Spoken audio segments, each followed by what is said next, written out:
Hi, everybody. Dominic Jacquesson from Index Ventures. It's great to be here today, and I want to tell you a little bit about research that I've been doing with Index Ventures for well over a year now, a year and a half, about stock options and how you can use stock options most effectively as European founders for attracting and retaining talent. So just a little something about Index first. Actually, I'll put that down. So we're a multi-stage VC. We're a 22-year-old European-born VC firm. We invest from London and San Francisco across the whole of Europe and the US. About 160 companies in the portfolio, and there's some listed here. Our sweet spots are Series A. We have about 6 billion euros under management. So I've been there about 6.5, 7 years, and had the privilege of seeing a lot of these companies grow up from being, little babies, 10, 20 people, all the way through to now, which is a fantastic opportunity to draw best practice out of. And in my role, which is a talent role, 100% of my time is working with our founders on any issues to do with talent. So that can be building leadership teams, it can be org design, it can be how you build recruiting muscle, and one of the sort of issues which comes up most often, and always comes up when I'm speaking to founders in Europe, is what should I do with equity? What should I do with stock options? And I've got this carve out in my cap table for employees, but I don't know how to allocate it and how to make it work most effectively. So out of that, I started building a data set of benchmarks and comparing our US and European benchmarks as well. And then that turned into a playbook and a slide deck until we finally said, look, this is a really common need across the ecosystem. So let's do something that's open source this effectively. So that's what we did. First, sort of wrote a book. So there's a book covering all the research here. And then everything in this book is available as online on our website as well, together with an app, a web app, to help you allocate stock options across your team. And all of these slides, and actually an extended version of these slides, are also available online, just so you all know as resources. So, we think at Index, we think over the last few years in Europe, we've seen a sea change in the funding environment. There's been a lot of new funds opening up. There's a lot more capital available, and capital's reaching parts of Europe that it didn't a decade ago. It's not to say it's an easy job for any of you as founders to fundraise. I'm never going to pretend that. But we sort of feel that for the most ambitious entrepreneurs out there, now the key bottleneck to growth is shifting from being financial constraints to being constraints on human capital. And that's to do with attracting and hiring talent, with retaining talent, and motivating and aligning teams as well. And when you're trying to achieve these things, you're competing against much more, you're competing for the same talent, digitally savvy or technical talent that a lot more deep-pocketed organizations than yourselves are trying to hire and retain. So banks, consultancies, and corporates, as well as obviously other startups. So the question is, how do you do that? How can you compete when you're cash-strapped against those sort of organizations? And as a startup, you've got two secret weapons, right? So the first one, which is absolutely critical, is around culture and mission, right? So you have to build that sort of culture and have a narrative around your mission that's going to really appeal to people and bring them in. And obviously, being a startup is an increasingly attractive career option for a growing proportion of people in the workplace who want to be part of a small team where they've got a key role in decision making. So that's great. But there's a second thing as well, financial upside, right? You're not going to be paying the same salaries in most cases that these individuals could get if they went and joined a corporate. And you're definitely not going to be able to offer the same sort of benefits or job security. But you can offer a slice in your company, right? And this is a sort of perfected in Silicon Valley through the use of stock options. I.e., you give up some of the equity in your business, a slice of equity that if the company does well, it could be something really attractive and potentially life-changing for individuals in due course.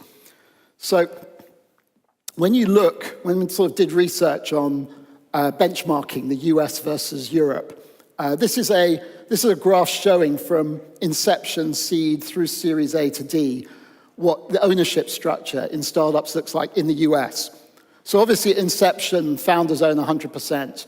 And as you fundraise, the founder share of equity is diluted, obviously, and that's mainly taken up by investors on the cap table. Obviously that looks like a bad thing from a founder, but obviously you have to look at valuations through that. And if you look at a typical Series C or Series D valuation of being like $500 million, that sort of founder share of 10 to 20% becomes really very, pretty incredible sums of money. But what we're interested in today is the red segment. The red segment is what is allocated to employees on the cap table. So in the US, there's a pretty well-defined playbook for employee equity. At the seed stage, you carve out a 10% ESOP, and that's pretty standard in Europe as well. Then Series A, you increase the size of the ESOP. The ESOP, by the way, is the portion of the cap table reserved for employees. You increase it to 15%. So with each funding round, there's obviously a dilution, so that 10% allocated to employees in the seed round will be diluted to maybe 7 or 8%. And then it gets topped up and increased to 15%. So you have another big chunk of equity that you can hand out to employees. And then with each funding round thereafter, you add another 1 or 2% to the ESOP. So that by the time you're late stage, you've got 20% or more of the business is owned by employees. When you look at Europe, it's a very different situation. That's basically the white line there. The standard, there's a lot of variability in Europe. It's not such a playbook as it is in the US, but the standard model is that you have a 10% ESOP, and then with each funding round, that gets diluted, and it gets topped back up to 10%. Diluted, topped back up to 10%. So by the time you're a late-stage startup in Europe, only half as much equity is in the hands of employees as in the US. And we think this is a problem. We think this is clearly a problem for the ecosystem, because it means that you've got fewer employees coming out of successful startups, having really made significant amounts of money that allows them to then become the next generation of founders or angel investors, which is what really feeds the whole growth of ecosystems. So we think that's important, a really big drawback in Europe at the ecosystem level. But for individual companies, it's also an issue, because it means if you're not offering enough equity, it's very hard for you to attract and particularly to retain the sort of world-class talent that you need to build a world-class company. So why is there this big difference? By the way, there's another difference here as well. If you look in the US, that equity is divided up. The ESOP equity is divided up. About 1/3 goes to the leadership or executive team, and 2/3 goes to the rest of the team. Whereas in Europe, it's generally about the other way around. So 2/3 of the equity is going to the execs, and only 1/3 going to the broader team. So it's just an important thing to note as well. So why are there these differences? Well, 4 factors to identify in this. One is government policy, right, which varies massively across Europe. Some places in Europe have fantastic regulation, low bureaucracy, low taxation in the treatment of stock options. And in fact, in the research which I did, which covered 22 different countries, Estonia came out as the best environment for stock options in the world, way better than the US and better than anywhere else I looked at. So that's a big plus. But other countries in Europe, like Germany and Sweden and Spain, are really not very good. So that's one thing. But obviously, as founders, you can't change that. We're trying to change that, and we've launched a program called Not Optional, which is a scheme to, it's an open letter for policymakers, to policymakers from European founders, asking them to make the changes that we need them to make employee ownership more attractive. So if you go to Not Optional, our website, you can sign up there and join 500 other European founders, including most founders of European unicorns, to support that initiative. But the other three factors, second is mindset.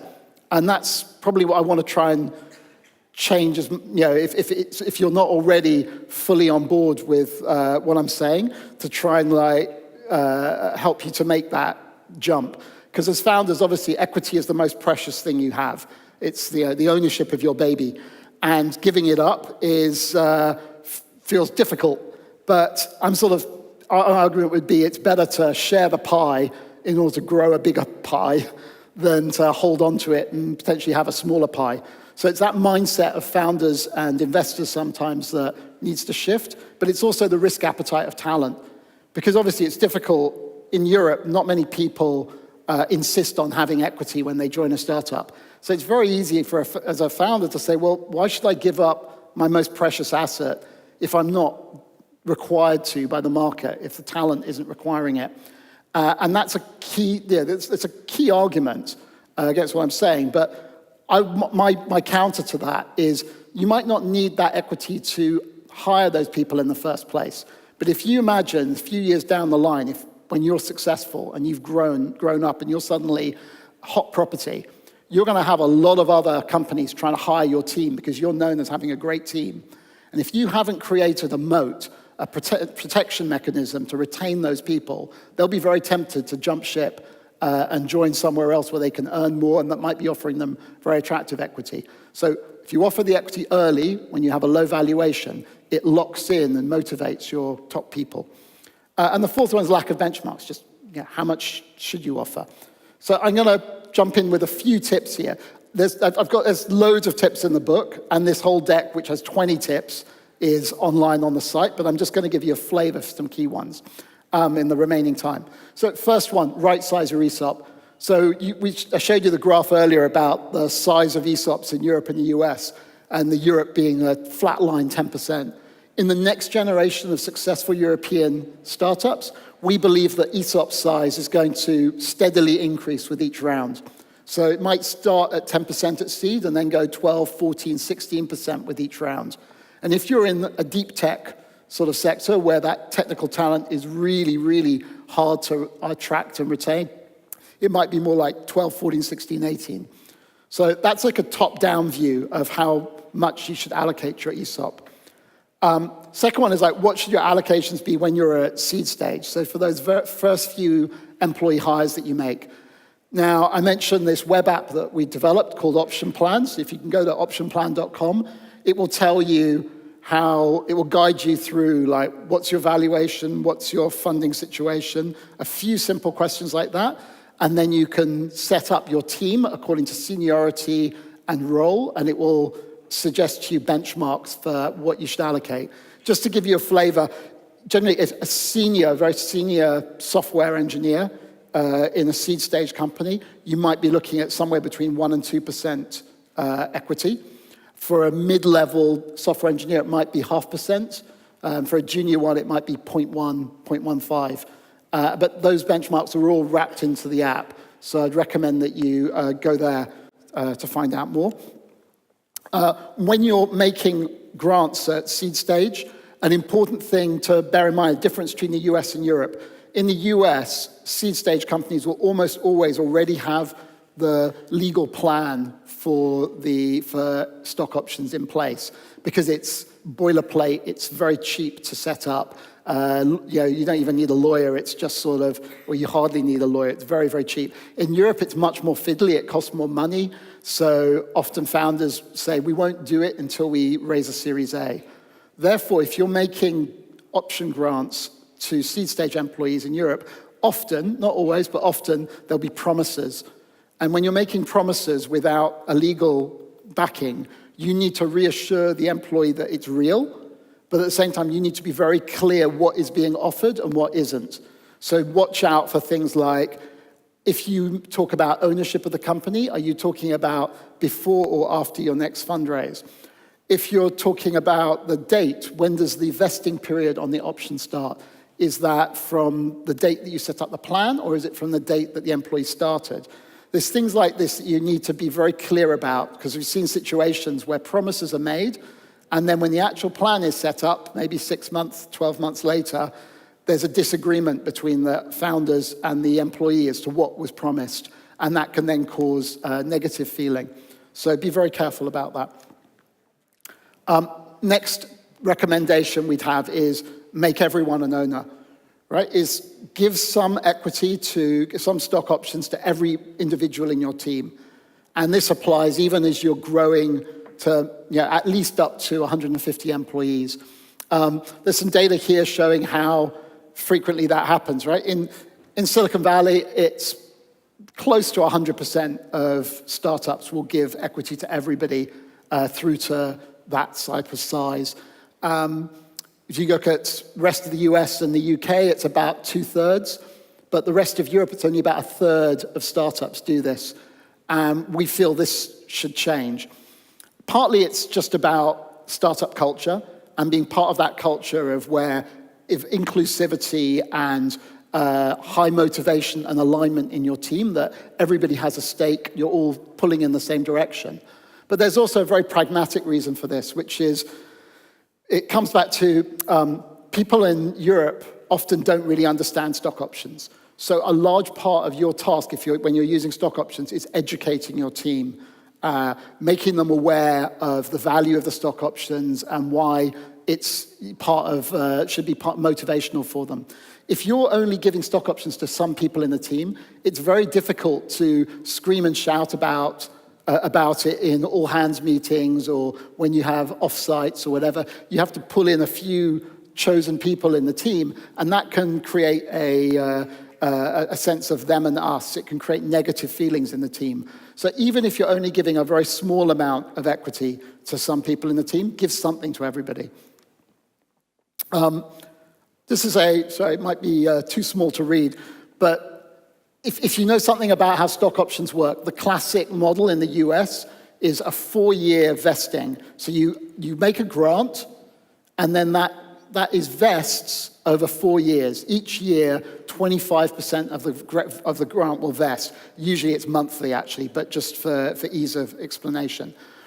Now, that's fine, and that's a standard model. In Europe, I think that we can actually, we've got an opportunity to do what a lot of US companies would love to do, which is backload the vesting. So rather than it being 25, 50, 75, 100% vested, you go like 10, 20, 30, 40. So the vesting is loaded to the end of the life of the option grant. The reason why this is useful and good is because, as I mentioned earlier, stock options are at least as helpful in Europe for retaining people as they are for hiring. So backloading the vesting really helps with retention because the real value in the stock options is later in the life. So I'd say even give a larger grant to people, but backload it, and that really helps on the retention. And there are European companies like Farfetch which already take this approach, and I think it will become more common, so think about it. Just to give you a few other benchmarks, just for later life, because I'm sure most of you are seed stage, but like when you're the type of quantum, and again, this is all in the option plan app, but to give you a sense, if you're talking about executive hires, right, so you get to Series A, you start hiring some C-level or VP-level people into your team. C-level, probably about 1% is the average, somewhere 1% plus minus of ownership, and VP level, 0.5% plus minus ownership. So if you had an amazing $1 billion exit, and I know I can like shout about that, but we've had like 10 in the last 2 years, so it does happen. But you're talking about really life-changing sums of money that these people make, and that's what you need often to get world-class talent. For other people in your team, I suggest not talking about percentage ownership of the company, but talk about a percentage of the salary as a stock option grant. So it's a euros value of the grant. So there's that. And that's just a roll-up of what that looks like in total. Now, I'm out of time, so I'm just going to throw up here just a few headlines from, which is on the deck, which is online, for other tips and recommendations we have about how you should set up and use your stock option plan. So please feel free to go to indexventures.com/rewarding talent, and all these resources are there. So the deck, the entire like 150-page book, and the app. And we're getting about 150 unique users a day already on this, so it's becoming like the default playbook for allocating equity, and we think that will really help the ecosystem and with you, with your building your companies. Right, I'm out. Thank you.